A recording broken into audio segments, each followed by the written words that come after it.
Morning. Well, we people, we the citizens of any democratic country think that our elected leaders are doing a great job. They are. Some of the time. Well, and most of the time they are as insipid as you can expect them to be. You know, petitions, requests are a way of life, especially in a democratic setup. And every year, many petitions are submitted to the parliament. Most are archived, never to be talked about. And it's the right of the people to submit petitions. But when a petition is submitted by a member of parliament, who is supposed to represent the people, who is supposed to think about the welfare of the country, who is supposed to think about the progress of the country, and what he does is imbecile to say the maximum, hilarious to be on the funny side, but it is something definitely to be concerned about. It's the wastage of the public funds and precious money and the precious time. The hallowed halls of the House of Commons and the Senate are meant for thinking about the good of the country, for the progress of the country, and not for the purpose of non-serious, hilarious things. Unfortunately, what seems hilarious, absurd to us, seems to be of prime importance to the lawmakers, the purveyors of the destiny of this country. We studied about 108 petitions submitted to the parliament and came up with a few gems. I know, normally I make comments, but telling you these gems is a comment by itself. I'll reserve my comments on this issue. I'll just tell you what absolutely ludicrous and ridiculous petitions have been promoted by our MPs, and let you be the judge. There cannot be a better judge than you are. Do you know, these petitions were submitted by very august members, and the reason they gave was so funny if they were not tragic.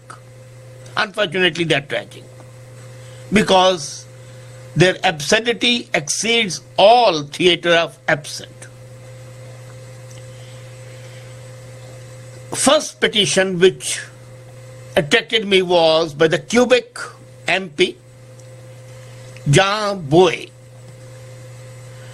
and the Senate has been requested to submit to the House of Commons that the Kool-Aid ban, Bill number 722, should not be accepted.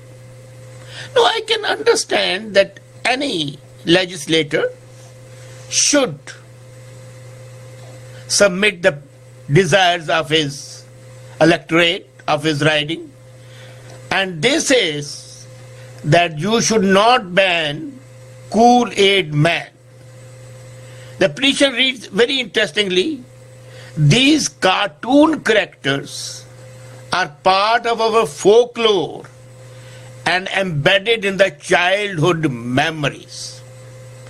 This petition has been sponsored by Quebec MP Jean Soué, and it's a Liberal MP Joel Loudbound.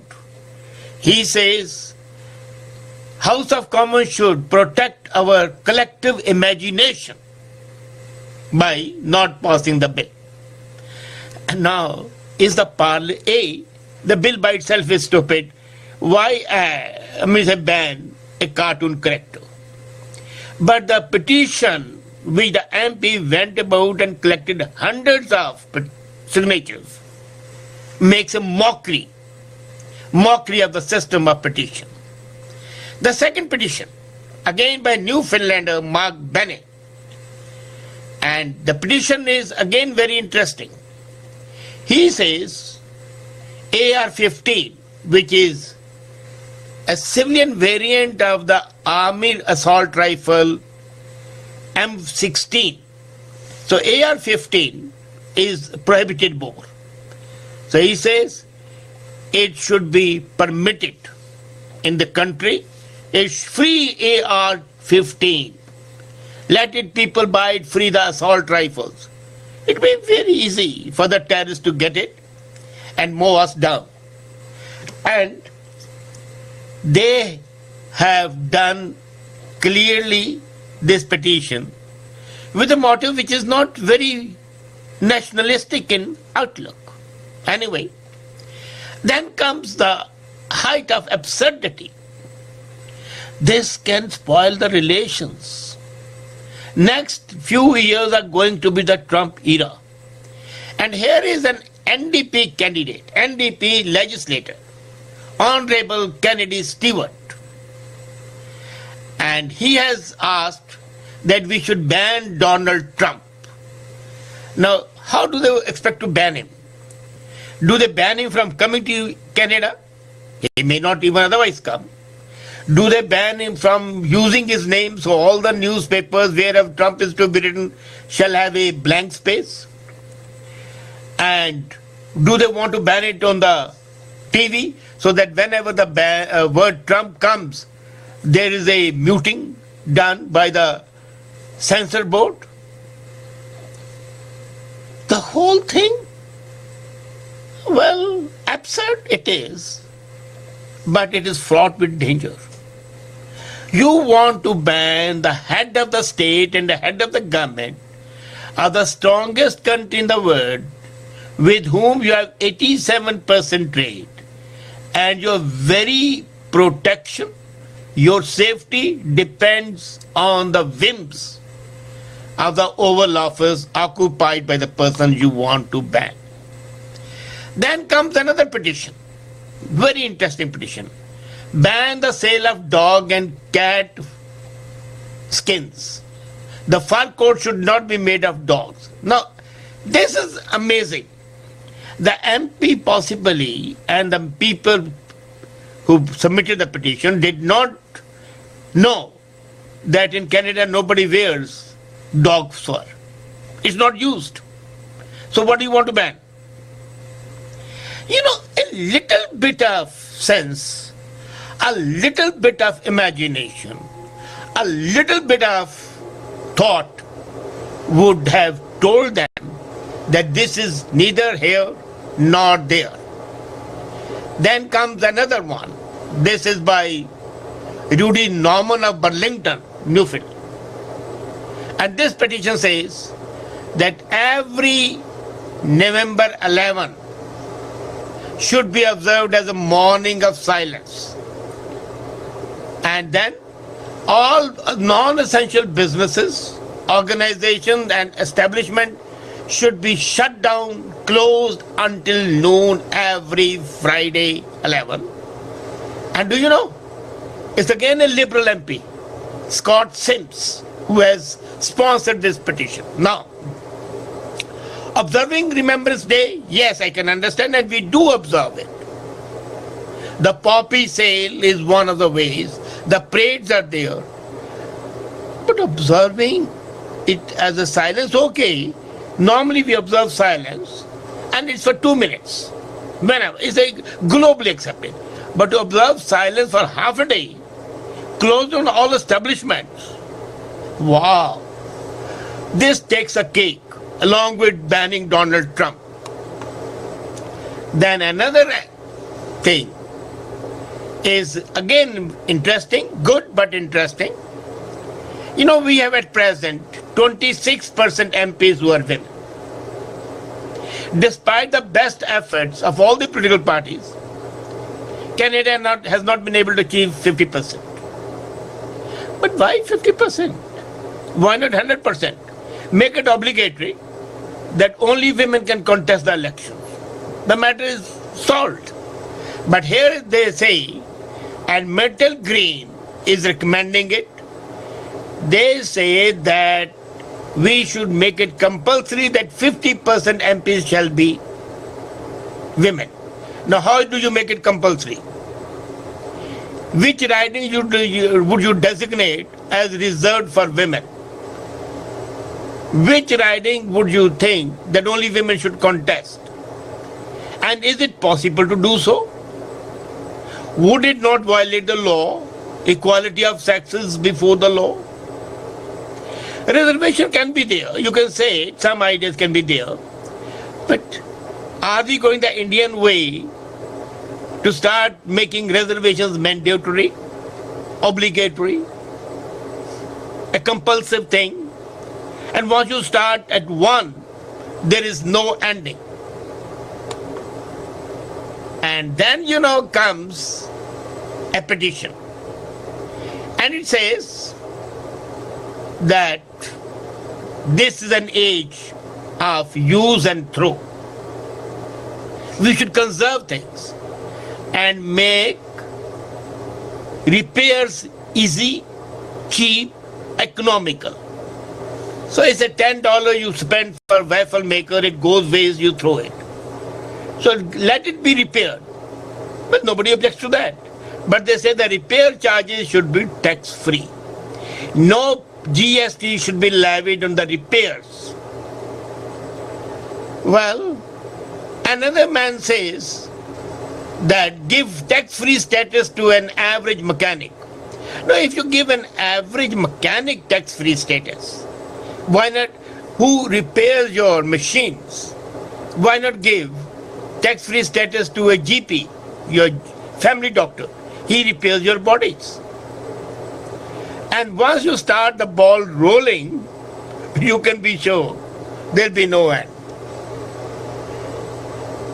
Are you aware that 91% of the Canadians support organ donation? 91%. And despite that, Canada lacks organ donation. So here is Calgary coming up. They say that it should be made easy because the owners forget to register as a donor. So every income tax statement they file, every tax return they file, they have to take that they are going to make a organ donation. Now, would it again be compulsory, mandatory and obligatory or not, we are not aware. But they want just to have a box to tick in. How good it would be is something they have not told. You already tick in your health card and when you are getting your driving license. Making another box, putting an asterisk over there or a sign of acceptance over there is not going to make a material difference. Now, these are some gems with which our parliament and our parliamentarians are concerned with. These are the gems that are utilizing our precious taxpayers' money and the time the legislature should be spending on how to make the country great, how to make the people's life easy. What difference does it make if the cartoon is there or not? Whether you ban it or you don't ban it, it's not for the parliament to decide. Should not be. Banning Donald Trump. Wow. Tomorrow they'll be saying, but then again, one thing escapes my imagination. They want to ban Donald Trump for racism, bigotry, and things like that, and misogyny. Why don't they ban King Suleiman of Saudi Arabia, who keeps 50% of his population under slavery, practical slavery, as subhuman beings? The evidence of 2 women is equal to 1 man. The women who are not allowed to drive. Why not ban President Xi of China, where the worst possible human rights record is there? Why not ban all the purveyors of terrorism? Why Sudan president, who was supposed to be a criminal 3 years back, has now suddenly become a darling of the European Union? Why not ban him? And why not ban people like Merkel, who have promoted NATO intervention in Middle East, resulting in this avalanche of refugees in Europe and North America? They are the people who are primarily responsible for that. So once the banning game starts, there'll be no end to it. Is the parliament so weak-willed and so puerile that it cannot take effective steps to stop this frivolous activity by the MPs? Cannot they have a self-regulatory mechanism? I do not object to the people making a petition. Okay, let them do it. It might be a good hobby for some people. But the association of MPs should be strictly banned. That partisan approach is not acceptable because, sorry, I shouldn't have said partisan, I should have said absurdity should not be permitted. If this is the way our millions of dollars are wasted, then I pity the land. This is what is absolutely ridiculous, ludicrous, tragic if it was not so laughable. I hope next time you meet your MP, you can ask him, well, what new gem you are thinking about? To what limit of absurdity and stupidity can you sink in? And see his response. Maybe you'll be gratified at least to see his smile at this question and then walk away. Think about it. These are your legislators. These are your lawmakers. These are the people to whom you have entrusted the destiny of your country and your generations and your future generations. If there was a God, I would have said, God save America. Now I'd say, you save Canada. God saves America, let him save through Trump. We don't have a Trump. So if Canada is to be saved, it's up to you people. Tell your MPs to wake up and become more responsible. Good day.